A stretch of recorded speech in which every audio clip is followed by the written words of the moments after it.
दुनिया में किसी भी राही को यूं ही नहीं मिलती मंजिल, दिल में एक जुनून सा जगाना होता है। कभी पूछा था चिड़िया से, कैसे बनाया तूने आशियाना? मिला जवाब, भरनी पड़ती है उड़ान बार बार, तिनका तिनका उठाना होता है और इस तरह से घोंसला बनाना होता है। आज से हम एक ऐसे नव्य और भव्य सप्ताह में प्रवेश कर रहे हैं जो सप्ताह हमारे लिए व्यक्तित्व निर्माण और व्यक्तित्व विकास के बेहतरीन रास्तों को खोलेगा। What is the method of personality development?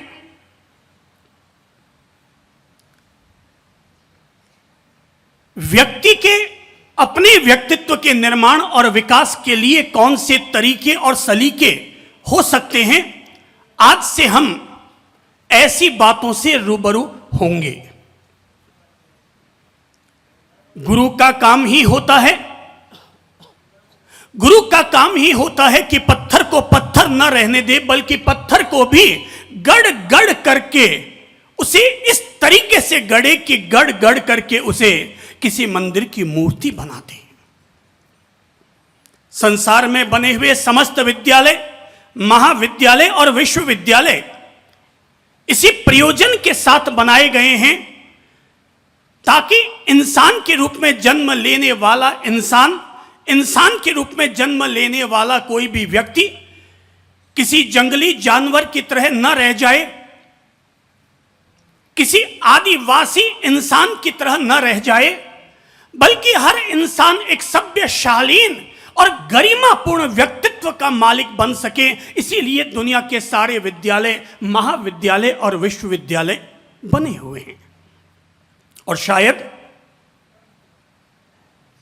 दुनिया में मनुष्य के विकास के लिए सबसे पहला अगर कोई साधन माना जाता है तो विद्यालय, महाविद्यालय और विश्वविद्यालय ही है, जहां जाकर के हम में से हर किसी व्यक्ति ने, किसी ने 15 साल तक परिश्रम किया होगा, किसी ने 20 साल, किसी ने 22 साल और किसी ने 25-25 साल तक विद्यालय और महाविद्यालयों में जाकर के अपने जीवन के निर्माण का अभ्यास किया। जीवन का निर्माण 2 दिन में नहीं हो जाता। जीवन का निर्माण करने के लिए पूरे 25 साल हमने लगाए, पर व्यक्तित्व निर्माण के लिए हम केवल आपके लिए 7 दिन समर्पित करते हैं, ये मानते हुए कि यदि आप लोगों ने अपनी तरफ से मात्र 7 दिन के लिए अपने दिलों और दिमाग को हमारे साथ जोड़ लिया तो जो परिणाम आपको 25 साल में मिला होगा वही परिणाम आपको मात्र 7 दिन में मिल जाएगा। यदि किसी भी व्यक्ति को एक बेहतरीन गुरु की भूमिका उपलब्ध हो जाए, किसी भी व्यक्ति के निर्माण के लिए एक बेहतरीन मैनेजमेंट गुरु, एक बेहतरीन गुरु प्राप्त हो जाए, तो कल तक जो बच्चा अंधा, बहरा और गूंगा कहलाता था, लेकिन जब उसी को एक बेहतरीन गुरु की सन्निधि मिल जाए तो अंधी, बहरी, गूंगी कहलाने वाली बच्ची महज कोई अंधी, बहरी और गूंगी नहीं रहती, बल्कि वो बच्ची दुनिया की सबसे महान तत्वचिंतिका हेलन केलर बन जाती है।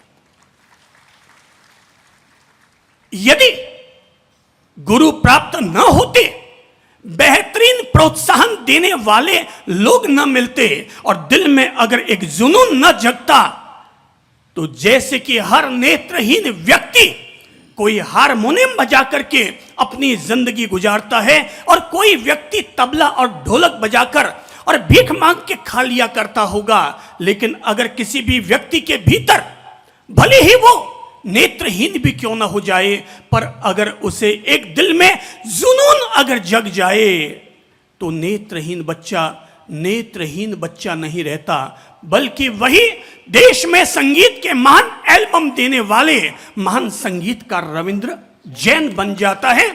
वही व्यक्ति रविंद्र जैन बन जाया करता है।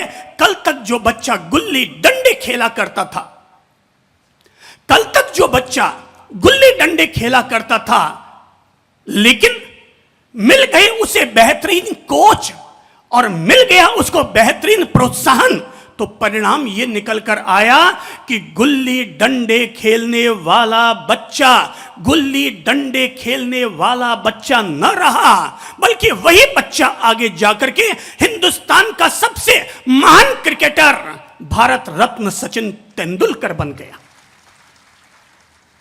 यदि आदमी में आगे बढ़ने का जुनून हो तो इससे कोई फर्क नहीं पड़ता कि आदमी ने सीए किया या नहीं किया, एमबीए किया या नहीं किया।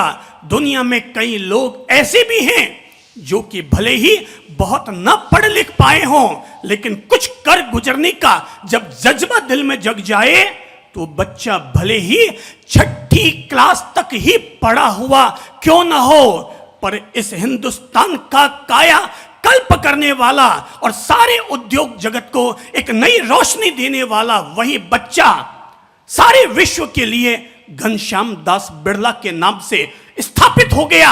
आदमी के भीतर अगर कुछ भी बनने का, कुछ भी कर गुजरने का अगर जज्बा होगा, जुनून होगा, सपना होगा, वो आदमी आज नहीं तो कल जब किसी भी बच्चे को एक सुशिक्षित होने के लिए 25 साल लगाने पड़ते हैं, जब कोई भी व्यक्ति अपने जीवन के सपनों को पूरा करने के लिए जब पूरे 25 साल लगा देता है, तो मेरा दावा है आदमी वो नहीं रहेगा जहां से उसने यात्रा शुरू की थी, बल्कि आदमी वो हो जाएगा जो कि उसने सपनों के दौरान देखा था कि मैं अपने जीवन में ऐसा बनना चाहूंगा। माना हर व्यक्ति की शुरुआत जीरो से होती है, हर व्यक्ति की शुरुआत जीरो से होती है। कभी वही व्यक्ति जब रेडियो स्टेशन पर जाकर के अपनी आवाज और अपना अभिनय दिखाना चाहता है तो उसे रिजेक्ट कर दिया जाता है, लेकिन जब वही बच्चा और वही युवक बंबई में जाकर के अपना भाग्य आजमाता है तो हिंदुस्तान का सबसे महान अभिनेता अमिताभ बच्चन बन जाता है। क्यों भूल जाते हैं ऐसे व्यक्ति को कि जिस व्यक्ति ने केवल इंटरमीडिएट पास किया था, लेकिन आज हिंदुस्तान का सबसे बड़ा महान खरबपति अगर कोई आदमी है तो उसी कुल का है, और वो है धीरू भाई अंबानी, मुकेश अंबानी, अनिल अंबानी। हर व्यक्ति की शुरुआत जीरो से होती है, पर तुमने अगर अपने आप को जीरो मान लिया, और जीरो मानकर अगर हताश हो गए, जीरो थे, जीरो रहोगे। पर अगर जीरो ने भी अपने दिल में अगर यह जज्बा जगा लिया कि मैं अपने आप को आगे बढ़ाऊंगा, मैं भले ही गरीब घर में पैदा हुआ पर मैं अपने घर को गरीब नहीं रहने दूंगा।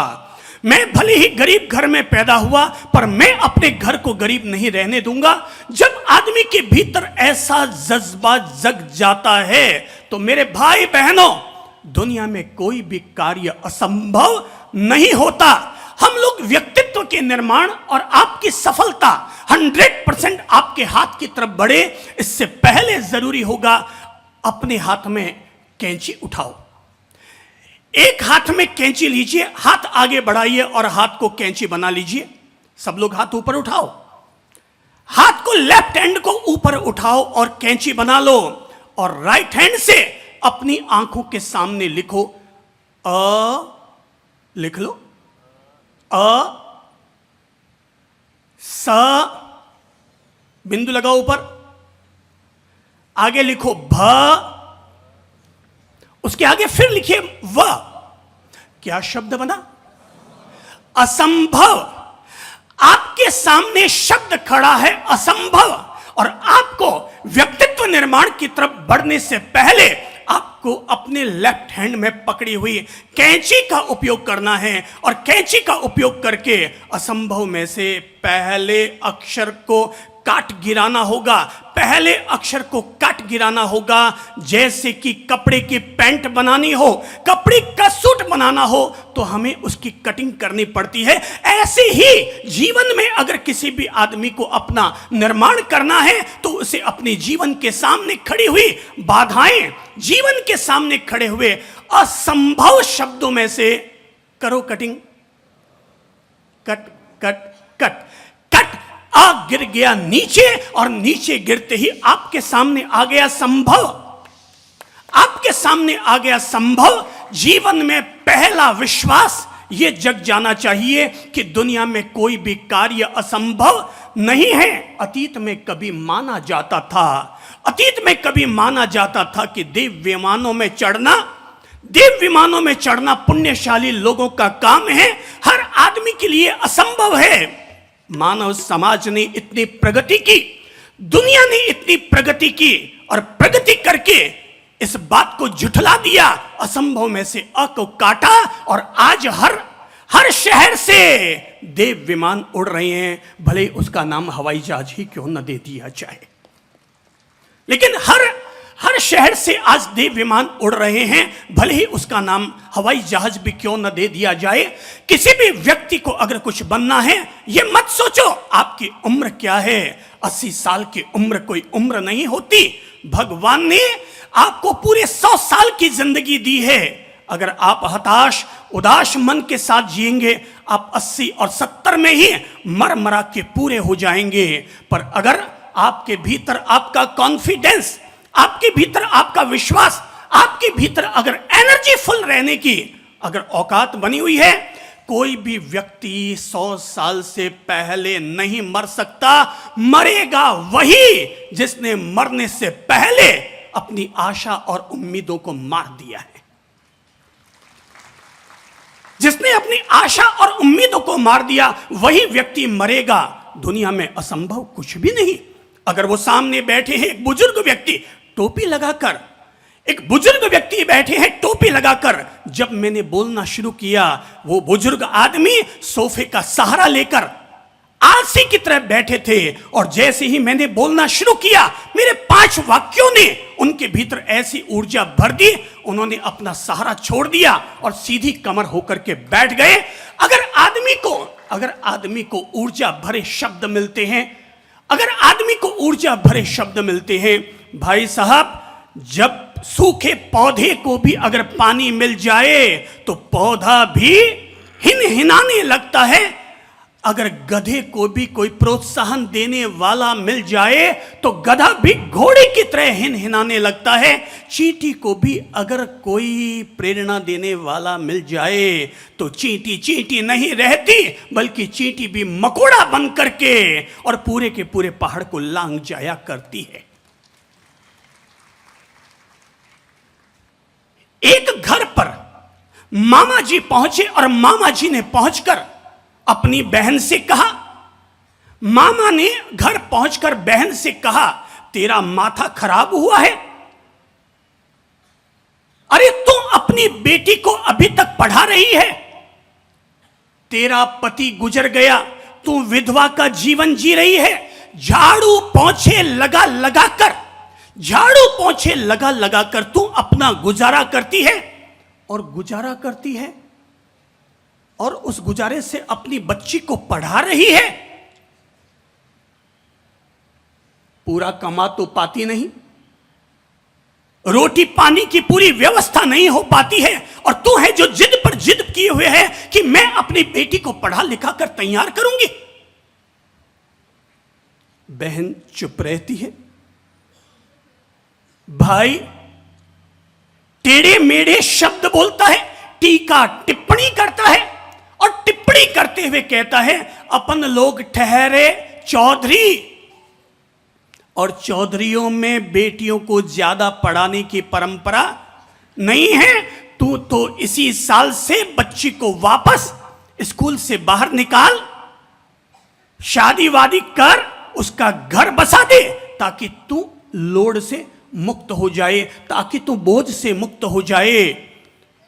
टेढ़े शब्द जो उसने बोले होंगे वो मैं नहीं बोल सकता, पर उसने अपनी बहन को बड़े टेढ़े शब्द सुनाए और सुना सुनो करके जब देखा कि बहन कोई जवाब नहीं दे रही है तो घर से मामा रवाना हो गया।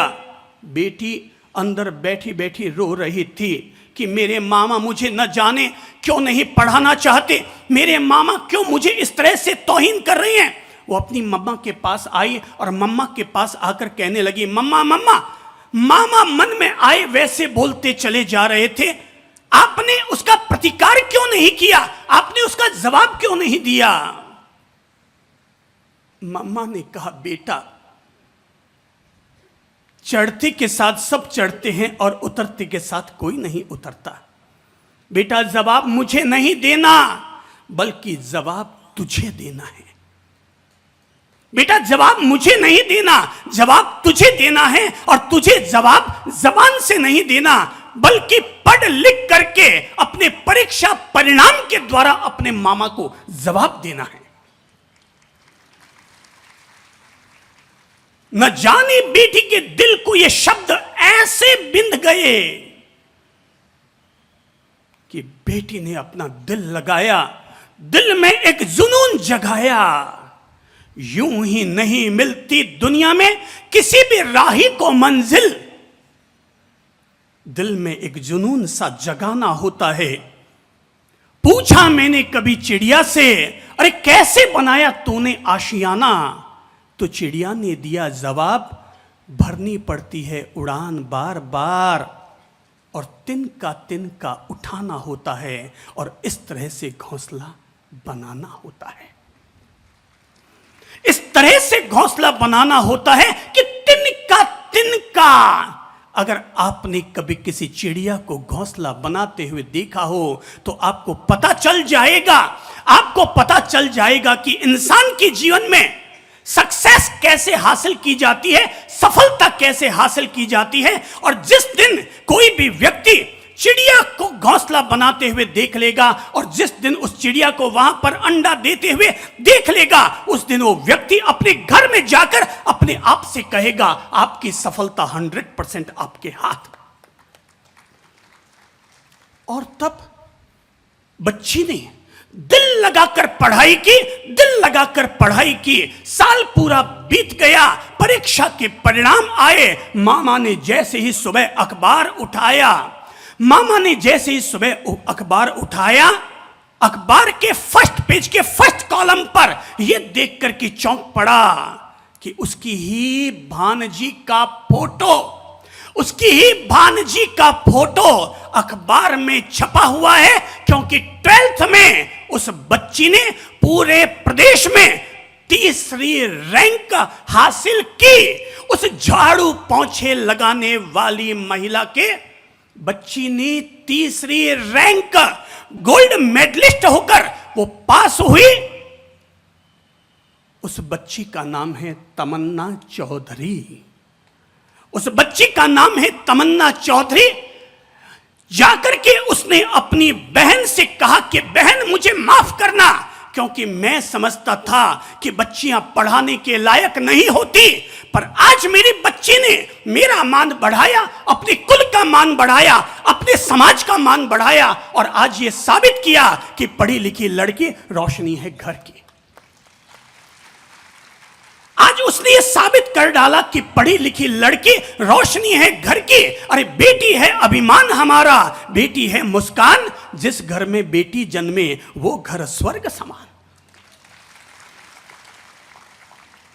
उस बच्ची ने तब साबित कर डाला और पूरा देश उस बच्ची को जानता है। उस बच्ची का नाम है तमन्ना चौधरी। आज वही बच्ची MBBS पढ़ रही है, आज वही बच्ची MBBS पढ़ रही है। और न केवल खुद पढ़ रही है बल्कि पूरा मेडिकल कॉलेज उससे प्रेरणा लेता है कि जब एक झाड़ू पोंछे लगाने वाली की बच्ची गोल्ड मेडलिस्ट हो सकती है, बिना बादाम खाए, बिना टीचिंग किए भी अगर कोई व्यक्ति टॉप पर पहुंच सकता है तो हम टॉप पर क्यों नहीं पहुंच सकते।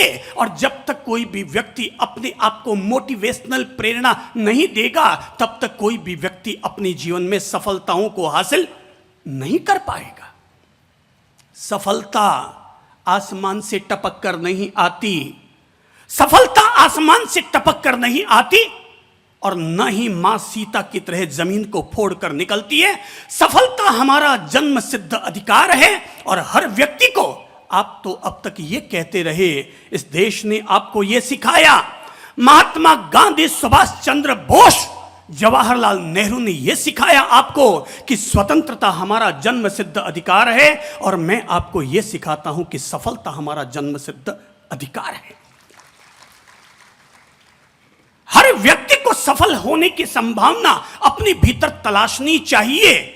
आप अगर आगे नहीं बढ़ पाए, 25 साल तक आप कॉलेज गए, आप आगे आगे आगे बढ़ते रहे, और जिस दिन आपने कॉलेज का दरवाजा छोड़ा आप रुक गए रुक गए रुक गए।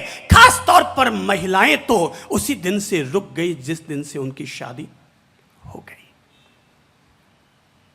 अगर आज हिंदुस्तान में, पूरी दुनिया में नारी जाति जिस तरह से कंधे से कंधा मिलाकर भारत के निर्माण के लिए और विश्व के विकास के लिए लगी हुई है, आज हर ऑफिस में जितने लड़के काम करते हैं उतनी ही लड़कियां काम करती है, और हर मालिक को पता है, हर बॉस को मालूम है कि लड़का शायद समय से पहले चला जाएगा, पर लड़कियां ऑफिस में समय से पहले नहीं जाती। लड़कों को अगर 2 डांट सुना दी तो लड़के भग जाएंगे, पर लड़कियों को 4 डांट सुना दी तब भी वो टिकी रहेंगी, क्योंकि लड़कियों के भीतर जुनून है कि हम अपने आप को बनाकर रहेंगे, हम अपना करियर बनाकर रहेंगे, हम अपने आने वाले कल का निर्माण करके रहेंगे। हम ये स्थिति नहीं चाहते।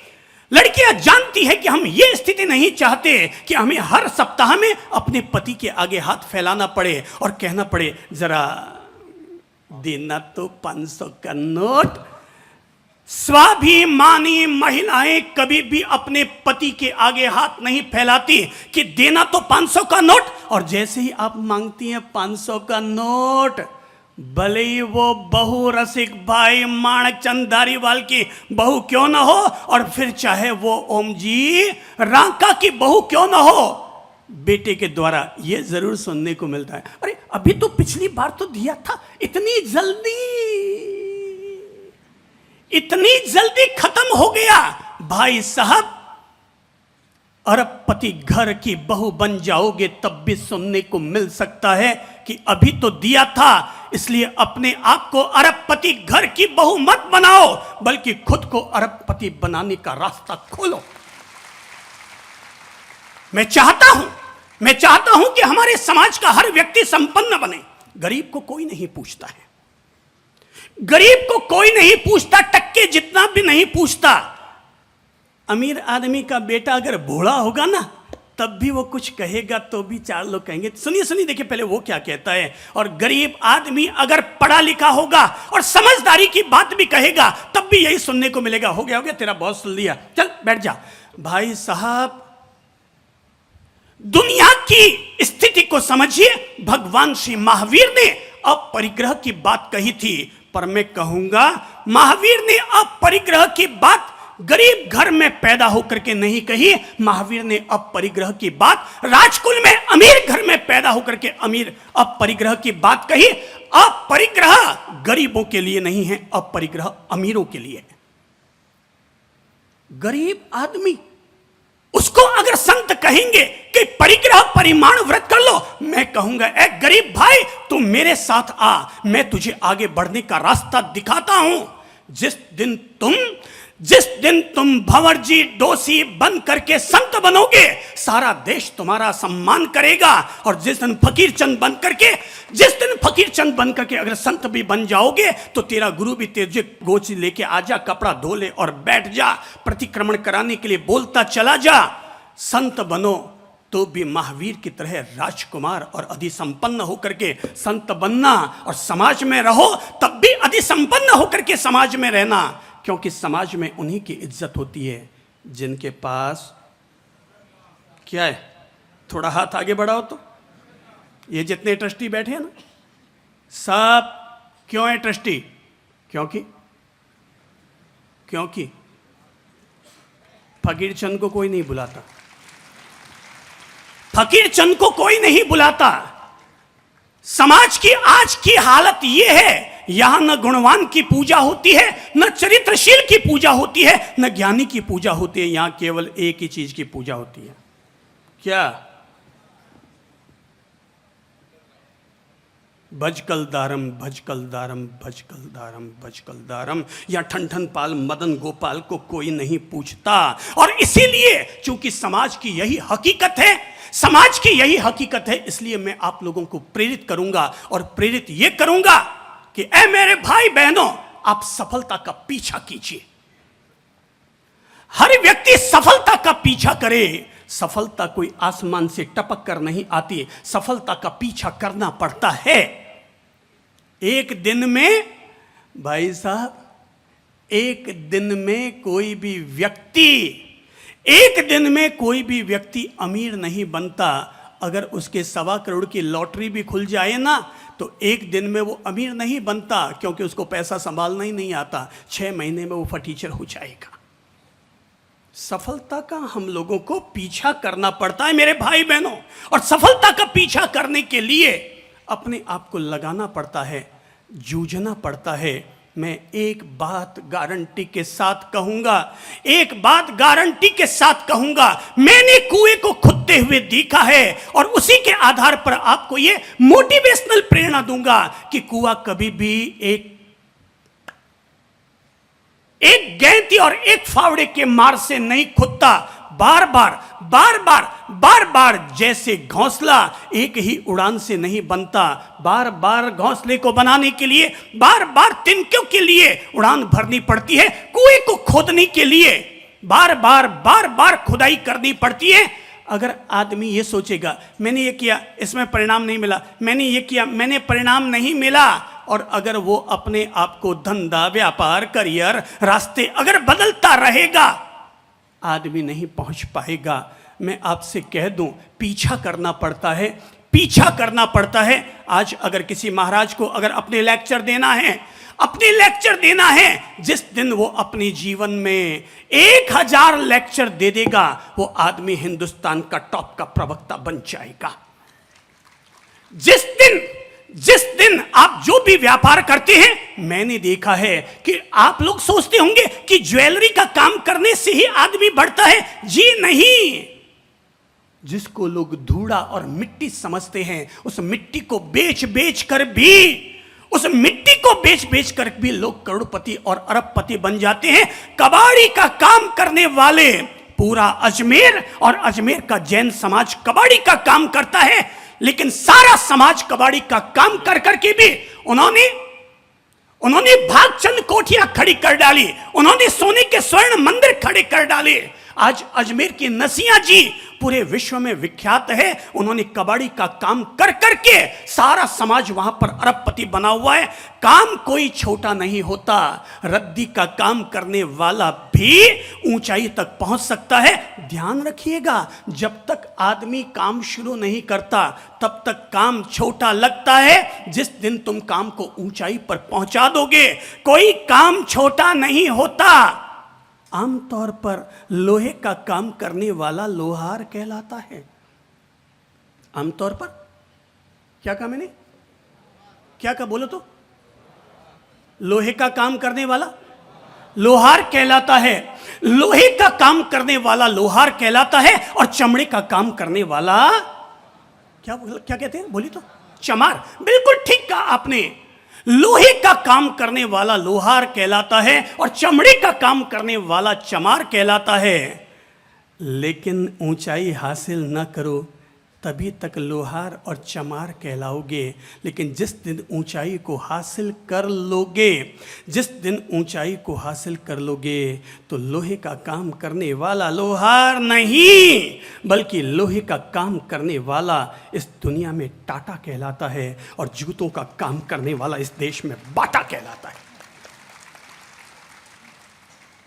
लोहे का काम करने वाला यहां पर टाटा कहलाता है, और जूतों का काम करने वाला यहां पर बाटा कहलाता है। कल की ही बात है, यहां पर एक खाखरा बनाने वाले सज्जन हमारे पास आए। काम क्या है? खाखरा।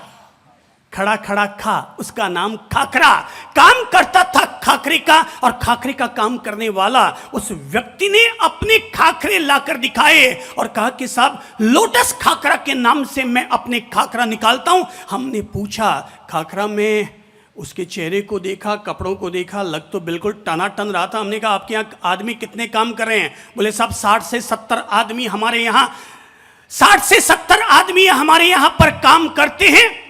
हमने पूछा रोज के कितने खाखरे बेच देते हो? बोले सब 500 किलो से तो ज्यादा ही माल बिक जाता है। जो व्यक्ति हर महीने में 1.5 टन खाखरा 1.5 टन खाखरा अपने यहां से सेल करता है, अब जरा कल्पना करो कि आपकी नजरों में वो आदमी छोटे धंधे का मालिक होगा। खाखरा आपको बिल्कुल सामान्य शब्द लगता होगा, लेकिन खाखरा खाखरा खा खा करके और खाखरा खिला खिला करके आज वो अपने हाथों में डायमंड की चूड़ियां और डायमंड की अंगूठियां पहने हुए घूमता है। कल तक जो आदमी अहमदाबाद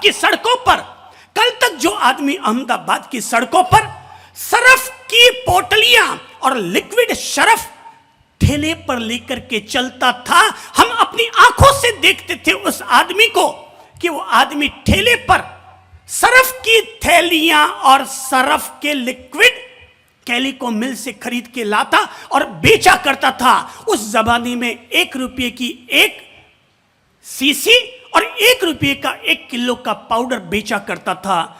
कल तक जो आदमी ठेले पर सरफ बेचने का काम करता था, आज वही व्यक्ति दुनिया का मशहूर निरमा कंपनी का मालिक कहलाता है। उसी का नाम है निरमा करसन भाई पटेल। आप मिले कि न मिले, पर हम तो मिले और हम उसके अतीत से लेकर आज तक उसकी सारी हकीकतें जानते हैं। भाई पीछा करना पड़ता है।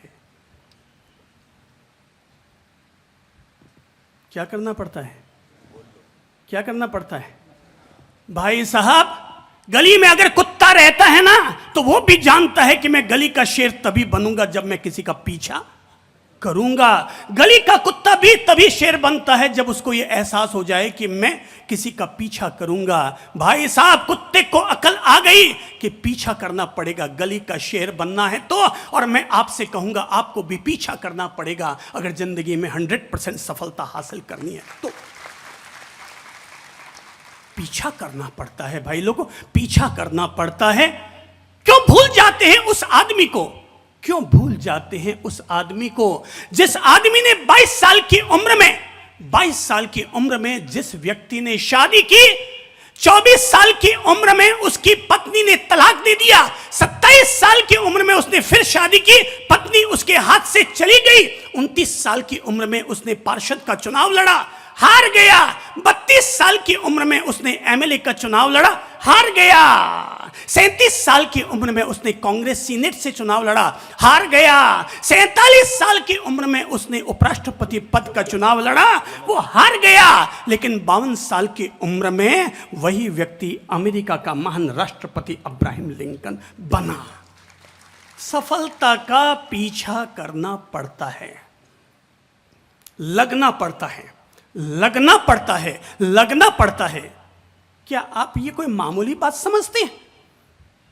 अगर आप हमें भी ले लें तो ये कोई मामूली बात समझते हैं कि हम जिस शहर में जाते हैं हमारे पंथ का कोई नहीं होता, हमारी परंपरा का कोई नहीं होता। जब लोग हमें सुनते हैं तो भूल जाते हैं ये गुरुजी कौन से पंथ के हैं, कौन से परंपरा के हैं। लोग केवल ये जानते हैं ये वो गुरुजी आए हैं जो गुरुजी हमारे जीवन को ऊंचा उठाते हैं, हमारे जीवन का निर्माण करते हैं और हमें हमारे जीवन के सच्चे सच्चे सौख्य और सुख प्रदान करते हैं। लोग भूल जाते हैं। हर शहर में हम अगर जाते हैं, हजारों लोग वहां पर इकट्ठे हो जाते हैं, लोग हमें गैलों की तरह सुनते हैं।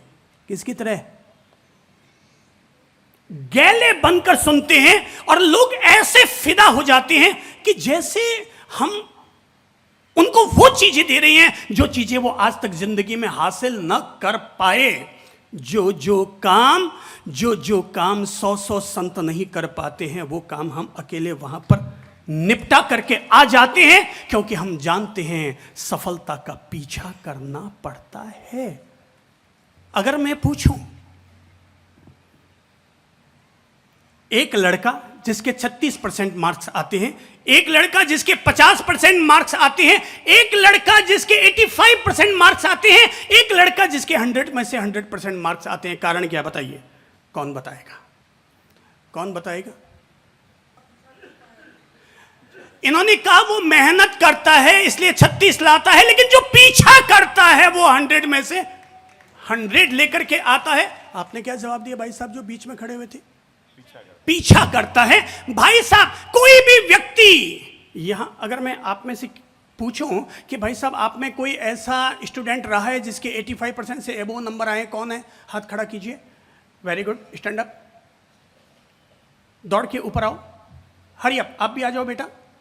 ओके, पता चला भाई साहब इतने बड़े मंच में से, इतने बड़े सभागार में से केवल बेटियां उठ करके आई हैं जो आपको ये साबित कर रही हैं, जो आपके साबित कर रही है कि पढ़ी लिखी लड़की रोशनी है घर की। ये आपके सामने अपने आप में ये साबित कर रही है। लोग समझते हैं कि बेटी टेंशन होती है, पर मैं आपको बता दूं कि बेटी टेंशन नहीं होती, बल्कि 10+सन होती है। उसका नाम बेटी है।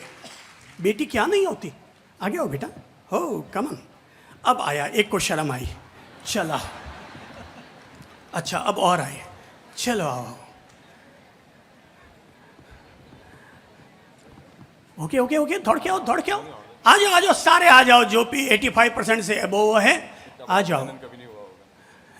इतना बड़ा अभिनंदन तो आपको नगर पालिका ने भी नहीं किया होगा जितना हम कर रहे हैं आपका। दौड़ के आ जाओ।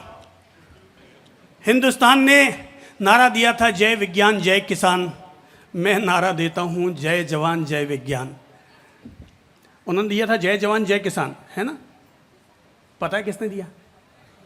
नहीं दिया है, केवल दिन भर किताबों में अटके रहते हो। लाल बहादुर शास्त्री ने यह नारा दिया था जय जवान जय किसान, और चंद्र प्रभु ये नारा देता है जय जवान जय विज्ञान। Please come here. लाइन से खड़े हो तो बिटियाओं, और लड़के दोनों इधर खड़े हो तो। पहले भाई साहब सारे लोग गिनती करो, लड़के कितने और लड़की कितनी। अब बताओ आने वाला कल पुरुषों का है या नारी का? वेरी गुड, आने वाला कल नारी का है। अब तक 5000 साल तक लड़कों ने मिलकर भारत का निर्माण किया, अब आने वाले 25 साल तक लड़कियां भारत का निर्माण करेगी, और जो परिणाम 5000 साल में नहीं आया वो परिणाम केवल 25 साल में आ जाएगा। कितनी लड़कियां आई बिटियाओं? कितनी है? कितनी आई? 14, 15। अच्छा उधर भी है 15, इधर ये कितने हैं बेटा आप लोग? 4। अब आपको पता है, आपको पता है लड़के 4 क्यों आए और लड़कियां 14 क्यों आई? अरे जो लड़के केवल लड़कियों का पीछा करते रहे वो 4 रहे, पर जो लड़कियां लक्ष्य का पीछा करती रही वो 14 हो गई।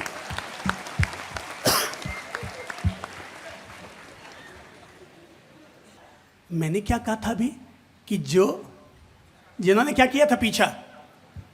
लड़कियों का जिन्होंने पीछा किया वो 4 बने, और लड़कियों ने लक्ष्य का पीछा किया इसलिए 14 बने। भाई साहब लोगों, जीवन के लिए आज एक मोटिवेशनल प्रेरणा ले लीजिए। माइक दीजिए भाई साहब जिनको।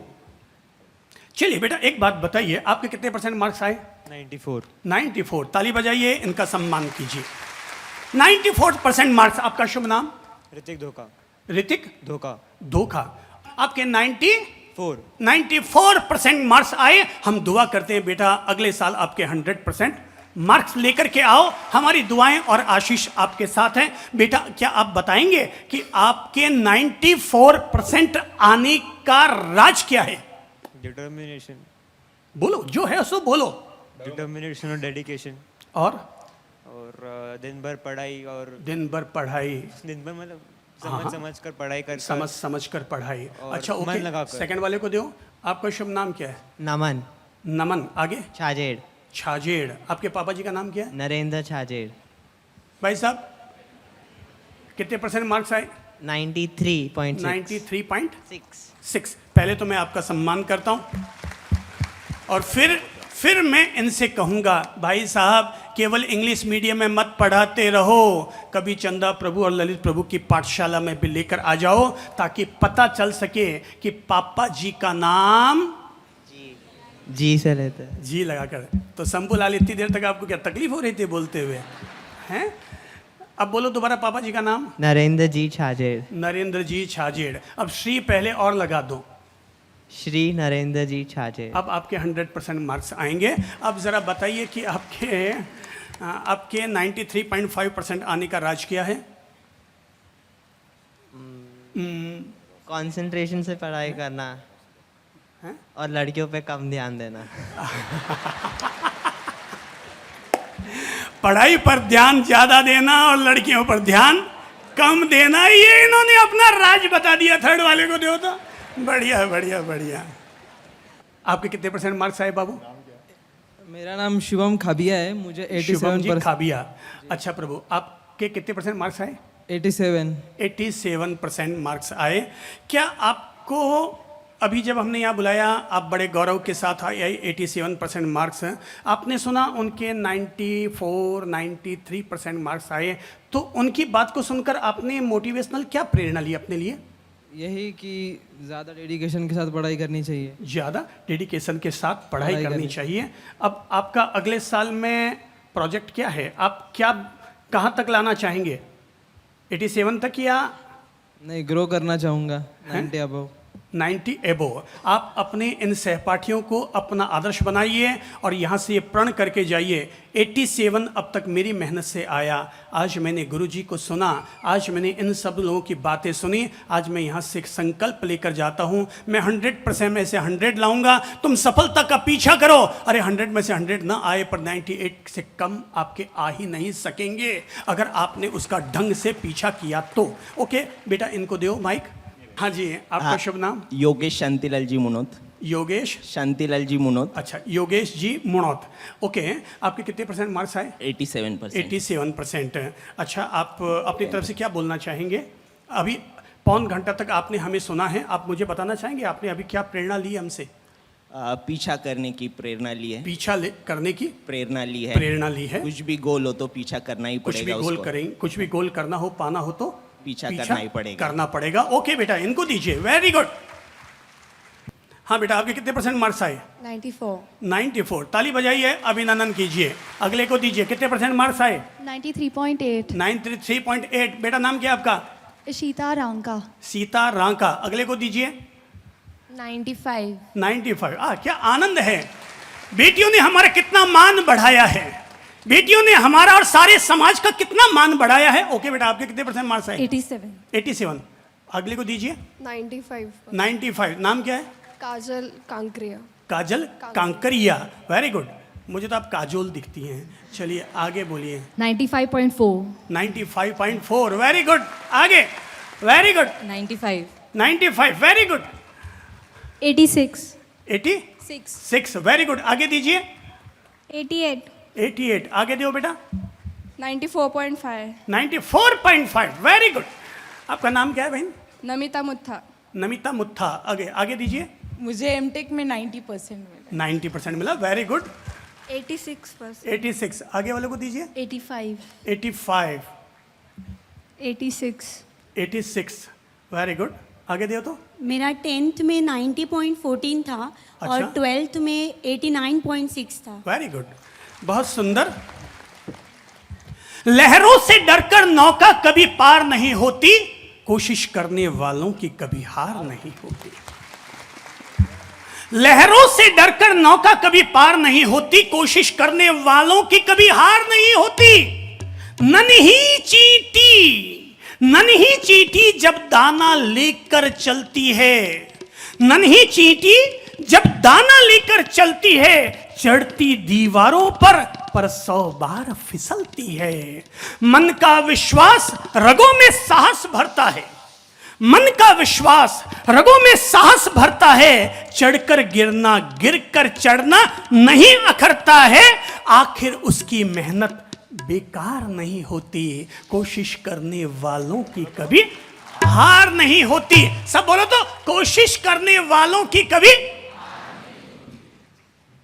एक नन्ही चींटी किस तरह से पहाड़ी पर चढ़ती है, किस तरह से वो दीवार पर चढ़ती है, चीनी का दाना लेकर कैसे वो अपनी सफलता हासिल करती है। सीखो सीखो सीखो। सिंधु, डुबकियां सिंधु में गोताखोर लगाता है, डुबकियां सिंधु में गोताखोर लगाता है, जा जाकर खाली हाथ लौट कर आता है। मिलते नहीं सहज ही मोती, मिलते नहीं सहज ही मोती गहरे पानी में, पर मुट्ठी उसकी खाली हर बार नहीं होती। कोशिश करने वालों की कभी हार नहीं होती। असफलता एक चुनौती है, असफलता एक चुनौती है, उसे स्वीकार करो। क्या कमी रह गई देखो और सुधार करो। जब तक न सफल हो नींद चैन को त्यागो तुम, संघर्ष किए बिना मैदान छोड़कर मत भागो तुम। कुछ किए बिना ही जय जयकार नहीं होती, कोशिश करने वालों की कभी हार नहीं होती। लहरों से डरकर नौका कभी पार नहीं होती, कोशिश करने वालों की कभी हार नहीं होती। बचपन में कभी सुना था कि गाय हमें दूध देती है, आपने भी सुना? क्यों जी? प्रभु जी, आप सब लोगों ने सुना होगा, संपत जी सुना होगा ना?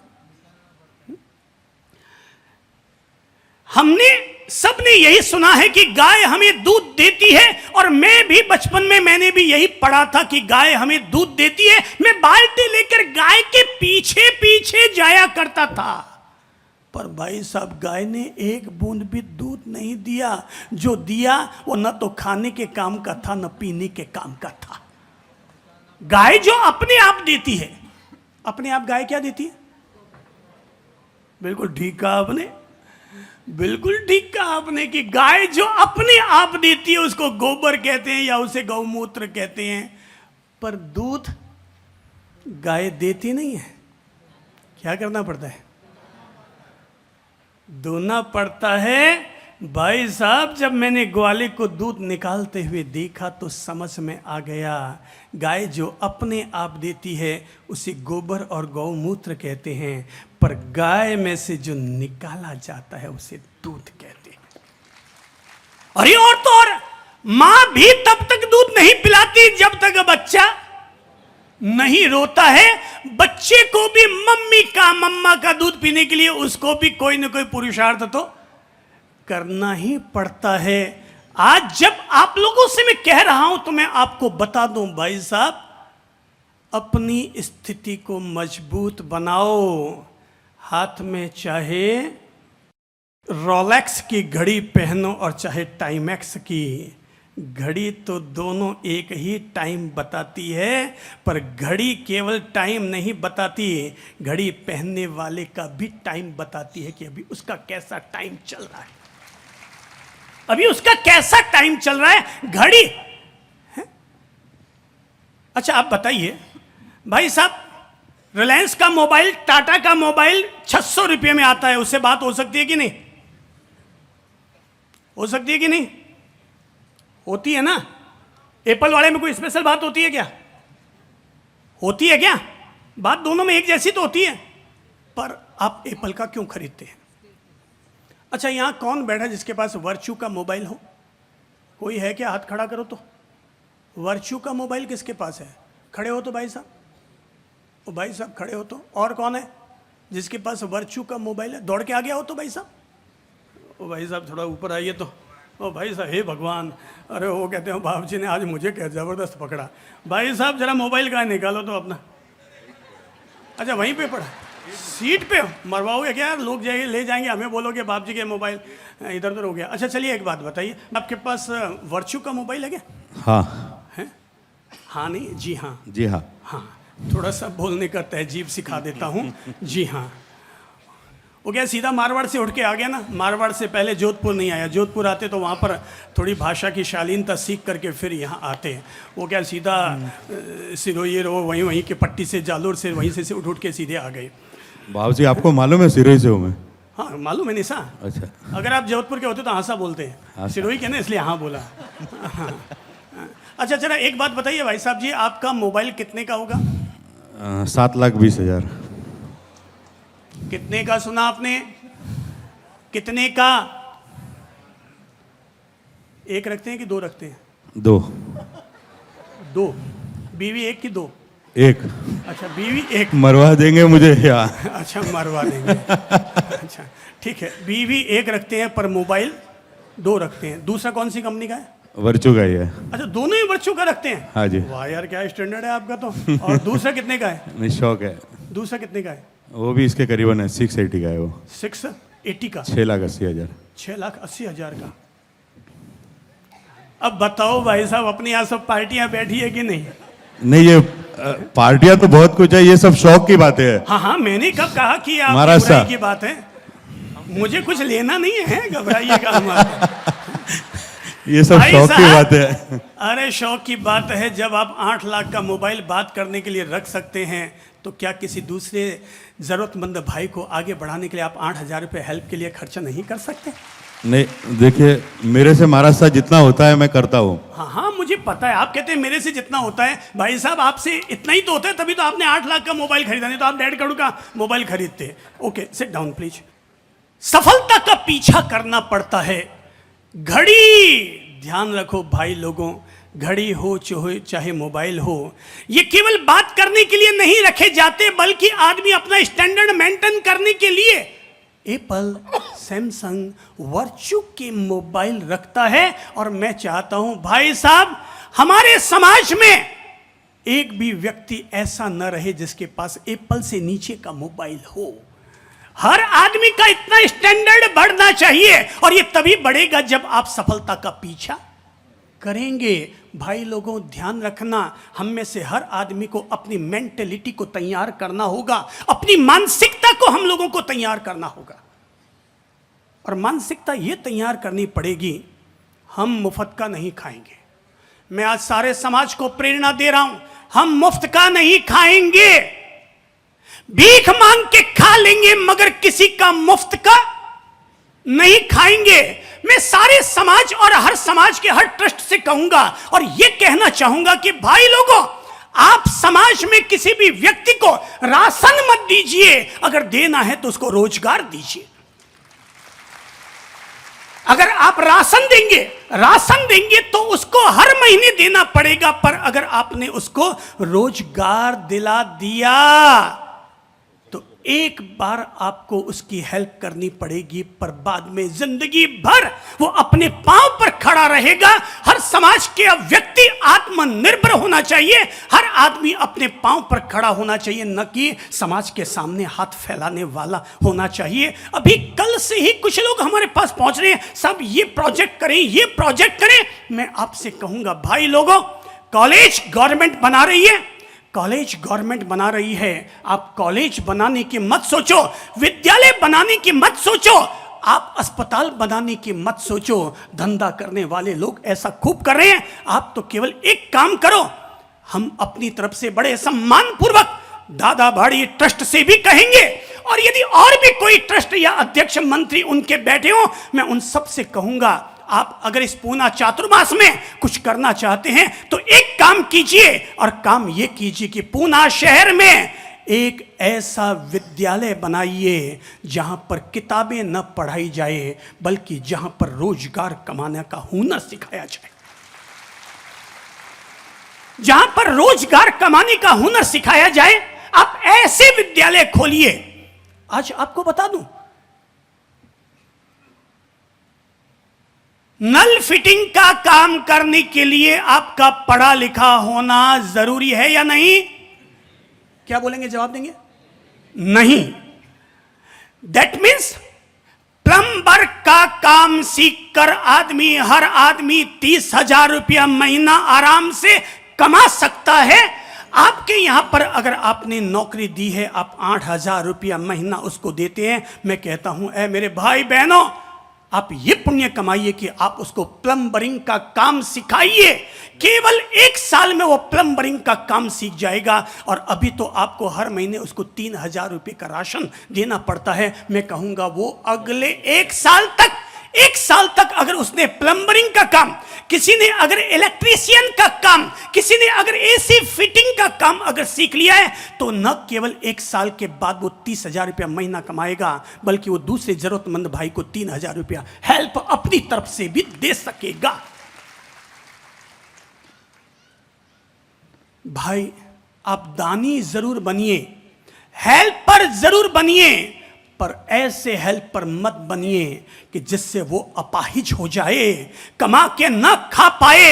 ऐसे हेल्पर बनिए कि वो खुद भी अपने पांव पर खड़ा हो और रास्ते में अगर कोई अपाहिज चलता है तो उसके लिए भी हेल्पफुल बन सके। ऐसा काम करो। आपको देना है, पुण्य कमाना है तो कमाओ ना। मुझे बताया गया कि हमारे चातुर्मास के व्यवस्थाओं के लिए एक अच्छा कलेक्शन किया गया। मैं कहूंगा जिस ट्रस्टी ने, जिस व्यक्ति ने जितना दिया वो दिया, हमारे आने से पहले मैं कहूंगा उतना का उतना और निकालो, उतना का उतना और निकालो। पहले दिया आपने अपनी इच्छा से गुरु महाराज के चातुर्मास के व्यवस्था के लिए, अब मैं कहूंगा उतना ही और निकालो अपने पूना वासियों के उद्धार के लिए, अपने पूना वासियों के विकास के लिए, उनके नव निर्माण के लिए, उनको पांव पर खड़ा करने के लिए। और उतना निकाल करके ऐसी चीजें चालू कीजिए जिससे आपको केवल 1 साल मेहनत करनी पड़ी, पर आपने ऐसा करके 1 साल में 500 व्यक्तियों को पांव पर खड़ा करने में समर्थ बना दिया। मैं तारीफ करना चाहूंगा एक संत की, जिसका नाम है नए पद्म सागर जी महाराज, जिन्होंने जीतो और जियो के जरिए अपने समाज के सैकड़ों लोगों को लोन दिला करके आज उनको आईएएस ऑफिसर और आरएस ऑफिसर बनाने में उनके लिए बड़ी भूमिका अदा की है। काम ऐसे कीजिए। मंदिर की हम इज्जत करते हैं, थानक और उपाश्रय की हम इज्जत करते हैं। अगर वो नहीं है तो उनका निर्माण होना चाहिए, पर अगर वो बन चुके हैं तो उसके बाद अपने समाज के भाइयों को ऊंचा उठाने के लिए अपनी तरफ से आहुतियां दीजिए। दादा बड़ी ट्रस्ट, अगर आज रविवार को ही सही एक मीटिंग हमारी प्रेरणा से कर लीजिएगा प्रभु जी, और एक मीटिंग करके आप कुछ ऐसा संकल्प जनता के सामने लेकर आइए कि साहब, हम अपने संघ के उद्धार के लिए, हम अपने कमजोर भाइयों का पांव बनने के लिए, उनकी बैसाखी बनने के लिए हम अपनी तरफ से आहुति देते हैं। आप ऐसा काम करके देखिए, आपको पाली तना का पैदल संघ निकालने से भी ज्यादा बड़ा पुण्य प्राप्त होगा। क्योंकि भगवान ने यही तो प्रेरणा दी कि तुम एक दूसरे की हेल्प करो। परोपग्रहो जीवानाम, तुम एक दूसरे की हेल्प करो, एक दूसरे की सहायता करो। इसी का नाम है जैन धर्म, इसी का नाम है जैनत्व, कि जहां हम एक दूसरे की हेल्प करते हैं। मैं तो कहूंगा भाई बहनों, अगर आपने 12वीं कक्षा पढ़ ली, 14वीं पढ़ ली, आप LKG, UKG, पैप, 6ठी 5वीं पढ़ने वाले बच्चों को पढ़ाइए। अगर आप पैसा कमाना चाहें तो पैसा कमा सकते हैं, आपका हाथ खर्चा निकल सकता है, आपकी पढ़ाई का खर्चा निकल सकता है। जब तक 10वीं न पढ़ो तब तक मम्मी पापा के खर्चे से पढ़ाई करो, लेकिन जिस दिन 10वीं क्लास पास कर लो उसके बाद खुद ट्यूशन लो और आने वाली पीढ़ी का नव निर्माण करते हुए अपने आप को आगे बढ़ाओ, ताकि आप अपने मम्मी पापा के लिए उनके भी तरक्की में सहायक बन सके, उनकी भी तरक्की में सहायक बन सके। आप आज पता है बेटा, आपके पास मोबाइल कौन सा है? खड़े हो तो रांका कौन थी? आप रांका है। आपके पास मोबाइल कौन सा है? कौन सा मोबाइल है? एप्पल। ठीक है। कितने का होगा? नहीं मालूम। क्या मालूम? पूछ लो, पापा है क्या? हाँ। है क्या? पापा कहाँ है भाई? ये बिटिया के कौन है? दादा है। कितने का है? कितने का है? हैं? 50,000। कितना का? 50,000 का। भाई लोगों ध्यान रखना, दुनिया में 3 तरह की कमाई होती है। दुनिया में 3 तरह की कमाई होती है। एक होती है पाप कमाई, एक होती है बाप कमाई, एक होती है आप कमाई। कितनी तरह की कमाई कही मैंने? 3 तरह की। कौन कौन सी? नंबर लीजिए तो। पाप कमाई नंबर 2, बाप कमाई नंबर 3। मैंने 3 शब्द कहे, आपको समझ में आ गए? कौन कौन से बोलिए तो माइक पर। पाप कमाई, बाप कमाई और आप कमाई। अच्छा, अब जरा थोड़ा सा इनके बारे में बताओ तो। पाप कमाई किसे कहेंगे, बाप कमाई किसे कहेंगे, आप कमाई किसे कहेंगे? बाप कमाई जो पापा के खर्चे से होती है। हाँ, बाप कमाई जैसे कि पापा ने खर्चा किया और मुझे मोबाइल मिला, बाप कमाई। अब पाप कमाई कौन सी है? पाप कमाई सोचो। जो गलत रास्ते से, जो गलत रास्ते से, बिल्कुल ठीक कहा बिटिया ने, जो गलत रास्ते से कमाई अख्तियार किया जाए उसका नाम क्या है? पाप कमाई। पाप कमाई। और तीसरी कमाई कौन सी है? जो अपने आप से, तीसरी कमाई कौन सी है? आप कमाई। आप कमाई। इसके बारे में बोलिए तो। जो आपने खुद कमाया है और उससे खर्च, जो अपने खुद ने मेहनत करके कमाया है उसका नाम आप कमाई। आपको बता दूं भाई लोगों, बिटिया ने कहा कि मेरे पास मोबाइल है एप्पल का, और पापा ने बताया ये है 50,000 का। बाप कमाई थी।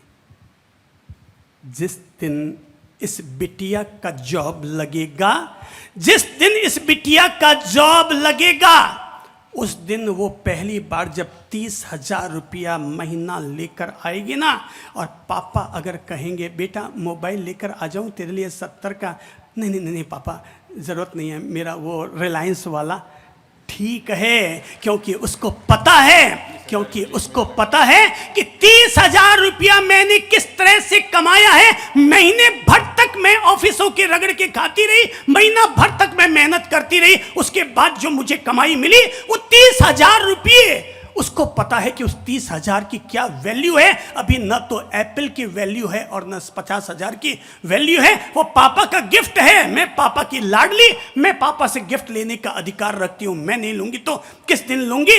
आदमी जिस दिन अपनी आप कमाई के बलबूते आगे बढ़ जाएगा, तुम करोड़पति के बेटे करोड़पति कहलाते हो, बड़ी बात थोड़ी है। तुम गरीब का घर में पैदा होकर के भी अगर करोड़पति बन गए तो अपनी पीठ थपथपाना कि तुम आगे बढ़े, तुम अपने बलबूते आगे बढ़े, तुम अपने बलबूते आगे बढ़े। दुनिया में मानसिकता अपन लोगों को बनानी पड़ेगी। मैं मुफ्त का, मैंने क्या कहा? मैं मुफ्त का। आजकल परंपरा चल पड़ी है। समाज ने अपनी हालत इतनी गलत कर डाली है, समाज ने अपनी हालत ऐसी कर डाली है कि मंदिर में अगर पूजा करो ना, बड़ी पूजा, तो बड़ी पूजा के साथ और क्या करना पड़ता है बताइए तो भाई साहब लोगों, क्या करना पड़ता है? क्या? जीमण। अब हालत बना रखी है, समाज ने अपनी हालत बना रखी है। सो देखो तो सही, ये सादगी वाला धर्म, ये त्याग और तप वाला धर्म, इसने अपने हालत क्या बना रखे हैं कि पूजा है भगवान की, साथ क्या रखना पड़ेगा? क्या रखना पड़ेगा? बोलो भाई सब लोग, क्या रखना पड़ेगा? जीमण। Very good. मैं महाराज जी से पूछूंगा, महाराज जी एक पूजा में खर्चा कितना आता होगा? 5,000 का। और जीमण में 50,000। भगवान सस्ते हो गए, समाज महंगा हो गया। धर्म अभी भी बहुत सस्ता है, लेकिन हमने जो तरीके अपना लिए वो बड़े महंगे महंगे तरीके अपना लिए। तो जब जीमण रख दोगे तो पता है क्या होगा? पूजा में कितने लोग होंगे भाई साहब? कौन अनुभवी वाला बताएगा? एक्सपीरियंस किसको है? विमल प्रभु, पूजा में कितने लोग आते हैं? मुश्किल से 10 से 15 लोग पूजन में बैठे मिलेंगे। और जीमण में मतलब जैसे निमंत्रण, लेकिन फिर भी कहूँगा कम से कम 2 से 3 हज़ार तो नॉर्मली बात हो जाएगी। अच्छा अच्छा। मतलब अब आप मुझे सलाह दीजिए कि बताइए कि हम लोगों को धर्म की व्यवस्थाओं को चेंज करना चाहिए या नहीं करना चाहिए? धर्म की व्यवस्थाओं को आप सब जनता लोग क्या कहेंगे? चेंज करना चाहिए कि नहीं करना चाहिए? क्या करता है आप लोगों को? करना चाहिए। भाई साहब मैं तो कहूँगा जीमण रखो ना, कौन मना करता है? जीमण रखो, जीमण रखो, पर जाते समय क्या करो? लोग बेटे आते हैं जवाई की तरह माल ठोक के चले जाते हैं। भाई साहब 101 की रसीद भी तो कटा के जाओ ना। कौन कहता है जीमण मत करो? जीमण खाओ ना, 101 की रसीद भी कटा करके जाओ। बड़ा अच्छा है ये तरीका। मैं तो कहूँगा लोग बेटे शादियों में भी जाते हैं ना, कैसे जाते हैं यूं। और पता है बेचारी की बेटी शादी कर रहा है, शादी कर रहा है, और एक थाली कितने की होती है? बोलिए तो, कोई कौन बोलेगा कितनी? 500, 1000, 2000। और पता है आप खाना कैसे खाते हैं? आप पहले तो कहते हैं ये कोई तरीका होता है, 70 आइटम बना दिए, ये कोई शादी का तरीका होता है? मैं जब उनसे पूछता हूं भाई साहब वहां कितने आइटम थे, बोले 70, ये कोई तरीका होता है? मैं पूछता हूं भाई साहब आपने कितने खाए, बोले मैंने तो सारे ही टेस्ट किए, मैंने तो सारी टेस्ट किए। भाई साहब उसने 70 आइटम इसलिए नहीं बनाए कि तुम अकेले ही खा के आओ, बल्कि 70 आइटम इसलिए बनाए ताकि तुम्हें जो भाए सो खाओ, तुम्हें जो भाए सो खाओ। तुम्हें तो केवल 10 आइटम खा के आने थे, तुम 70 खा के भी आए और अगले की भांग के भी आए। अब फिर जूठन नहीं जाएगी तो और क्या होगी? सादगी तो लोगों ने छोड़ ही दी। एकाशना करवाते, भयाशना करवाते, कितनी मिठाई करवाते? 3, 4। उनको पूछो घर में क्या खाते? मुझे कोई बोले ना कि धर्म आराधना करवानी, तो मैं तपस्या कैसे करवाता हूं बताऊं आपको। हम लोग कैसे तपस्या करवाते हैं? हम कहते हैं भाई साहब सभी लोगों को शुक्रवार को एकाशना करना है, या इस सोमवार को दादा गुरुदेव का एकाशना करना है। एक एकाशना अपन भी यहाँ पर करेंगे, ठीक है? एक एकाशना अपन भी यहाँ पर करेंगे, और वो अपन लोग 15 दिन बाद जब धर्म सप्ताह शुरू होगा ना, तब अपन एकाशना करेंगे। और वो एकाशना बड़ा अद्भुत एकाशना होगा। और वो एकाशना कैसे होगा? हर आदमी दादा बाड़ी में आकर एकाशना करेगा, पर टिफिन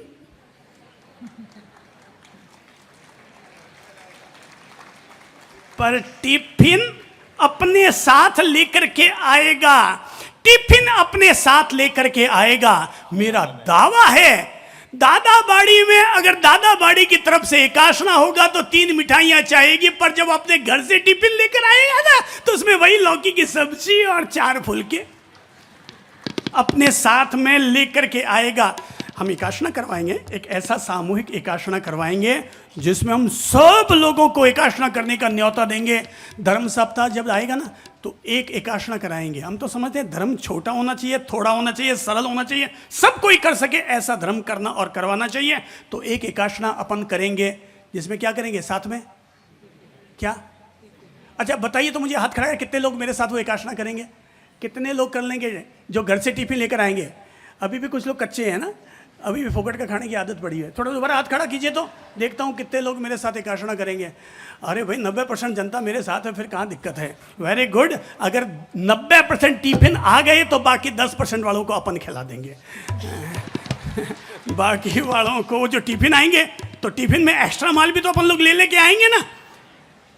खुद खाओगे तो सुबह सवेरे वाली गाड़ी से चला जाएगा, पर दूसरों को खिला के खाओगे तो प्रभु का प्रसाद बन जाएगा।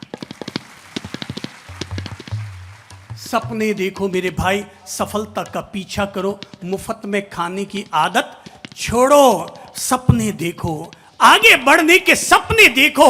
हम समाज को सपने दिखाते हैं, और वो सपने ऊंचे सपने दिखाते हैं कि अगर आपने उन सपनों का पीछा किया, अगर आपने उन सपनों का पीछा किया, भले 5 साल भी क्यों न लग जाए, याद रखना किसी भी चीज का अगर पीछा करोगे, 1000 कदम किसी भी चीज का पीछा कर लोगे, वो चीज तुम्हारी ना हो जाए तो मुझसे कह देना।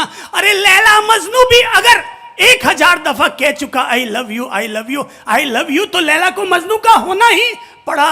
आप भी अपने जीवन में किसी भी लक्ष्य के लिए, किसी भी लक्ष्य के लिए, किसी भी गोल के लिए अगर सोचेंगे ये मेरी मेरी मेरी, ये लक्ष्य मेरा होगा, मेरा होगा, मेरा होगा, मेरा होगा, आंखों में अपने सपनों को ऐसे ही बसा लीजिए जैसे कि अर्जुन की आंख कहलाती थी। ऐ मेरे भाई बहनों, सार रूप में केवल इतनी सी बात कहूंगा, सार रूप में केवल इतनी सी बात कहूंगा। ओ मेरे भाई बहनों, सपने जितने ऊंचे होंगे, आपके कदम उतने ही मजबूत और फौलादी होंगे। हमारे देश के महान राष्ट्रपति अब्दुल कलाम ने स्कूल में जाकर के, कॉलेज में जाकर के बच्चों को यह सिखाना चाहा कि सपना देखो, क्योंकि उसने कहा था कि मैंने भी कभी सपना देखा था। कन्याकुमारी के समुद्र तट पर खड़े होकर मैंने कभी सपना देखा था कि मैं भी आसमान की ऊंचाइयों को छूऊंगा।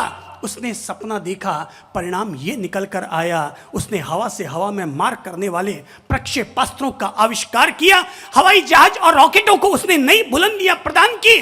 भाई लोगों, सपना वो मत देखो जो कि नींद में लिए जाते हैं, सपने वो देखो कि जिनको पूरा करने के लिए नींद को भी हराम कर दिया जाए, नींद को भी हराम कर दिया जाए। ऐसे सपने देखो। यहां सभी कुछ बिकता है दोस्तों, जरा रहना संभल के। यहां सभी कुछ बिकता है दोस्तों, जरा रहना संभल के। अरे बेचने वाले तो हवा भी बेच देते हैं गुब्बारों में डाल के, बेचने वाले तो हवा भी बेच देते हैं गुब्बारों में डाल के। सच भी बिकता है, झूठ भी बिकता है। यहां पर सच भी बिकता है, झूठ भी बिकता है, बिकती है हर कहानी। 3 लोक में फैला है, फिर भी बिकता है बोतल में पानी, फिर भी बिकता है बोतल में पानी। अगर आदमी के भीतर केवल सपना आ जाए कि मैं ऊंचा बढ़ूंगा, ऊंचा उठूंगा, आने वाला कल मेरा है, आने वाला कल मेरा है।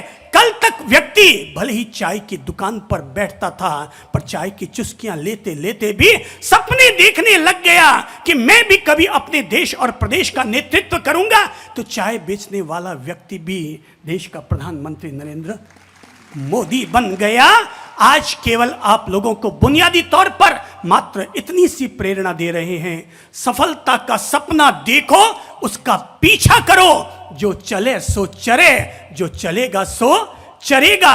गाय चलेगी तो जंगल का घास चर कर आएगी, और जो चलने से रुक गई तो भाई भगवान सबके लिए अनाज पैदा करता है, पक्षियों के लिए भी अनाज पैदा करता है, पर घोंसलों में पैदा नहीं करता, उनको भी उड़ान भरनी होती है।